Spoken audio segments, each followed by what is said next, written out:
چون ئێمە گوناه و تاوانی خەڵکی واجبە لەسەرمان بیپۆشین و دایپۆشین و ئاشکرای نەکەین،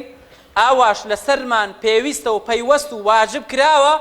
کەوا گوناه و تاوان و هەڵە و عەیب و کەم و کوڕیەکانی خۆمان باس نەکەین و نەیدرکێنین. بەداخەوە کەسانێک هەن لە نێو موسڵمانان و ئیمانداراندا لە مەجلیسەکان و لە شوێنەکانە، لە کۆڕ و کۆبوونەوەکانە، لە شوێنە گشتیەکانە، لە نێو خەڵکیە فەخر و شانازی ئەکەن بە گوناه و بە تاوانەکانی خۆیانەوە. پەروەردیگار دایان ئەپۆشێ، پەروەردیگار پەردە پۆشیانەکە، بەڵام ئەوان ئەو پەردەی پەروەردیگارە لەسەر خۆیان لا ئەدەن و لای ئەبن. پێغەمبەری خوا صلی الله عليه وسلم لە فەرمایشتێکە کە متفق عەلەیە پێشەوایان بوخاری و مسلیم لە ئەبو هورەیرە بۆمان ئەهێنن، پێغەمبەری خوا فەرمیەتی صلی الله عليه وسلم: كل أمتي معافى إلا المجاهرين. أفرمي أمتي من لقيامتها قشتي عفوا، قشتي سلامتها، قشتي باريزراوا، تنها أواننا بيك وقناه تاوان بأشكراءكن، تنها أواننا بيك وبأشكراء لبرشاوي خلقي سرپيشي أنجامدن، تنها أواننا بيك وبأشكراء زنا وداوين بيسيكن، بأشكراء بدروشتيكن، تەنها ئەوانە نەبێ بە ئاشکرا سفوری و خراپەکاری بڵاوەکەنەوە، تەنها ئەوانە نەبێ کەسانێکن لایڤ ئەکاتەوە لە لایڤە بە ئاشکرا گوناه و تاوانەکە. گۆرانیەکی ئاخیر سەوت داوەتێ نێرگلەیەکی لە دەستایە هەرچی ئەڵڵا پێی ناخۆشە لەم لایڤێ ئەنجامی ئەدە و ئەیکا، بە ئاشکرا ئەوەی ڕەب العالەمین پێی ناخۆش بێ ئەیکا. اینجا گوناهکردن بە ئاشکرا چۆنە و بە چ شێوازێکە؟ رسول الله صلى الله عليه وسلم نمونەیەکمان بۆ هێنێتەوە، ئەفەرمێ: وإن من المجاهرة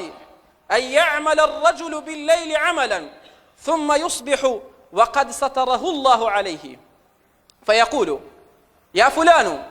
عملت البارحة كذا وكذا وقد بات يستره ربه، ويصبح يكشف ستر الله عنه.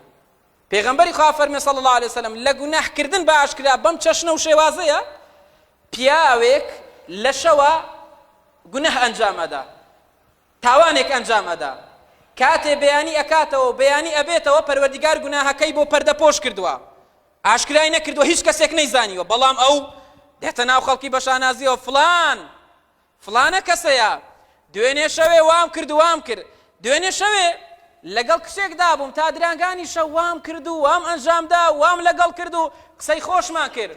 دوێنێ شەوێ تا 2 شەو 3 شەو قسەم لەگەڵ فلانە کچەیە کرد، دوێنێ شەوێ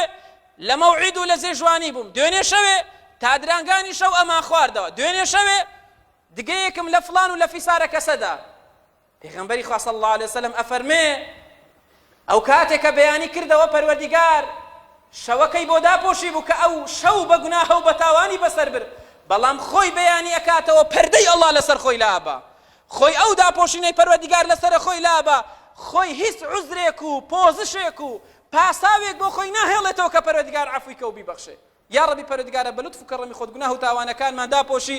و بمان پۆشی لە گوناه و لە تاوان.